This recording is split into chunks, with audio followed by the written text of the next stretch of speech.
ಲೇ ಗಿಡ್ಡ ನನಗೆ 200 ರೂಪಾಯಿ ಸಿಕ್ತು. ನನಗೆ 200 ರೂಪಾಯಿ ಸಿಕ್ತು. ನನಗಂತೂ ಬಾಳ ಮಜಾ ಬಂತಪ್ಪ ಗಿಡ್ಡ.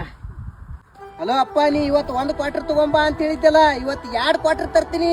ಆರಾಮ್ ಕೂತ್ ಕುಡಿಯಾಕತ್ತಿ ಮನ್ಯಾಗ. ಇವತ್ತು ಗಿಚ್ಚಿ ಗಿಲ್ಗಿಲಿ ಪಾಲ್ಟಿ ಇವತ್ತ.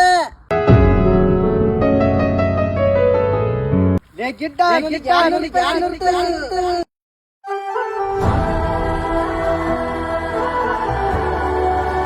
ಅಣ್ಣ ನಂದು 210 ರೂಪಾಯಿ ಕಳ್ದಾವ್ ನೋಡಿರ ಅಣ್ಣ.